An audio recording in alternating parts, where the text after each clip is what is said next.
बताया कि इसमें कौन एलिजिबल है, तो एलिजिबल वो है जिनकी इनकम जो जनरल कास्ट के है, रिजर्व है, उनके 2 लाख होना चाहिए, 2 लाख तक। और जिनका इनकम 1 लाख है, वो रिजर्व कोटा से है, अगर कोई किसी तरह का SC ST OBC में है तो उनके उनके बच्चों का नामांकन हो जाएगा जिनका आय 1 लाख रुपया है। तो इसमें करना क्या है, इसमें सबसे पहले ज्ञानदीप पोर्टल पे जाना है और वहाँ जाने से पहले आपको 2-3 प्रमाण पत्र लेके जाना पड़ेगा। सबसे पहले आय प्रमाण पत्र इसमें जरूरी है, इनकम के आधार पे है। तो उसके बाद आपको अगर जाति में है तो जाति प्रमाण पत्र चाहिए। उसके बाद आवासीय प्रमाण पत्र चाहिए। आवासीय प्रमाण पत्र के लिए समय भी दिया गया है, बाद में भी दे सकते हैं, या कोई डॉक्यूमेंट ऐसा जिसमें आपके आवास का वो जमा कर सकते हैं। नमस्कार, मैं प्राची और आप देख रहे हैं लाइव एक्सपोज। आज हमारे साथ जुड़े हैं मोतिहारी के समाज सेवी रंजीत गिरी सर। सर, सबसे पहले आपका धन्यवाद कि आपने अपना बहुमूल्य समय हमें दिया। आज हम बात करेंगे राइट टू एजुकेशन एक्ट 2009 के बारे में, जिसके तहत आर्थिक तौर पर कमज़ोर वर्ग के विद्यार्थी बच्चे जो हैं उनकी नामांकन मुफ्त होगी प्राइवेट स्कूल्स में, जिस पे हम बहुत ही गहन तरीके से सर से जानने की कोशिश करेंगे कि सर इस एक्ट में क्या क्या है और किस तरीके से किन बच्चों को इसका फ़ायदा मिलेगा और क्या कैटेगरीज रखी है, क्या क्राइटेरियाज हैं, इसके बारे में सर हम आपसे जानना चाहेंगे। चलिए, बहुत बहुत धन्यवाद, आपने आया इस विचार को जानने के लिए। हम लोग जागरूकता अभियान चला रहे हैं और 15 तक डेट है। एक पोर्टल खुला है सरकार द्वारा, ज्ञानदीप पोर्टल, जिस पे जाके एप्लीकेशन करना है। आपने बताया कि इसमें कौन एलिजिबल है, तो एलिजिबल वो है जिनकी इनकम जो जनरल कास्ट के है, रिजर्व है, उनके 2 लाख होना चाहिए, 2 लाख तक। और जिनका इनकम 1 लाख है, वो रिजर्व कोटा से है, अगर कोई किसी तरह का SC ST OBC में है तो उनके बच्चों का नामांकन हो जाएगा जिनका आय 1 लाख रुपया है।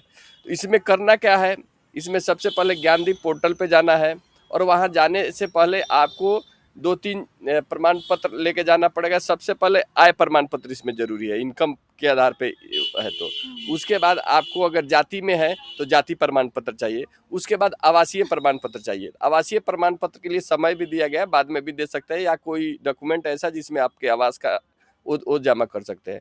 बच्चों के लिए आधार कार्ड अभी अनिवार्य नहीं है, लेकिन 3 महीना के बाद 3 महीना तक वो आधार कार्ड बनवा के दे सकते हैं। बच्चों के जन्म का कोई प्रमाण देना होता है कि कब हुआ, कोई वार्ड लिख दिया, कोई लिख दिया, या जन्म प्रमाण पत्र है तो बहुत बेहतर है। तो ऐसे लोगों के लिए 15 फरवरी, जो आज 10 फरवरी है, 15 फरवरी तक ही डेट रखा गया है ज्ञानदीप पोर्टल पे। ये तो 31 जनवरी तक था, लेकिन अच्छा रिस्पॉन्स नहीं आया तो 15 फरवरी डेट एक्सटेंड कर दिया गया। तो इसमें क्या है कि सभी लोग इस वीडियो को ज़्यादा से ज़्यादा शेयर करें, मतलब हम लोग कह रहे हैं। हाँ, मुझे भी लगता है कि कहीं न कहीं अवेयरनेस की ही कमी है, जिसकी वजह से अभी भी जो है पोर्टल पे बहुत सारे कम लोग हैं, क्योंकि बहुत सारे अभिभावक ऐसे हैं जिनकी आर्थिक स्थिति बहुत अच्छी नहीं है, लेकिन फिर भी सर वो लोग पढ़ा रहे हैं। अगर उनको इन पोर्टल के बारे में पता चलता है तो शायद उनके लिए बहुत ही फ़ायदेमंद होगा। तो जो गरीब लोग हैं या आपके आसपास जो जिनके बच्चे टैलेंटेड है, पढ़ना चाहते हैं, तो इसमें आराम से आप लोग उनको बताइए, या गूगल पे भी, यूट्यूब पे भी सर्च कर लेंगे, बहुत सारा वीडियोस आप जैसे लोग बना के डाले हैं। तो उसमें क्या है कि आपको एक दिशा निर्देश मिल जा रहा है कि कैसे अप्लाई करें।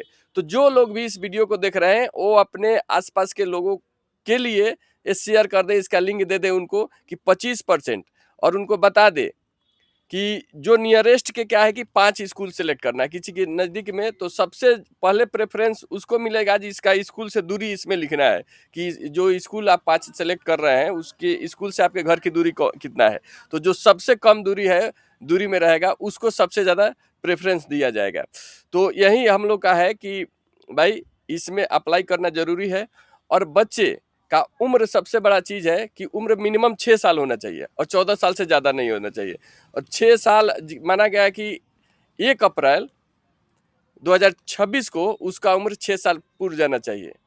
तो 6 साल से कम रहेगा उसका नहीं होगा, 6 साल जिसका होगा उसका ही होगा। तो स्पेशली ये जो स्कीम है वो प्राइमरी स्कूल्स के बच्चों के लिए, मतलब प्राइमरी एजुकेशन को हाँ, प्रमोट करने के लिए हाँ, है। 1 से 8 तक के बच्चों को निःशुल्क शिक्षा देना है राइट टू एजुकेशन में।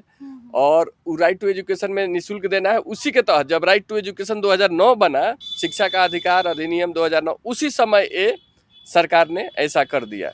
नियम जारी कर दिए, लेकिन अवेयरनेस की कमी के चलते हो रहा है, जिसके चलते डेट भी बढ़ा दिया है सरकार। जैसे 31 जनवरी तक था तो उसको 15 फरवरी तक कर दिया। इसीलिए हम लोग जागरूकता अभियान चला रहे हैं, लोगों को जागरूक कर रहे हैं कि भाई आप लोग आवेदन दीजिए ज्ञानदीप पोर्टल पे ऑनलाइन आवेदन करना है। इसमें कोई किसी का पैरवी नहीं करेगा। ऑनलाइन पोर्टल दूरी के हिसाब से वो तय हो जाएगा कि आपको प्रशासन ही तय करके बताएगा कि जाइए आपका इस स्कूल में आपका जगह फिक्स है।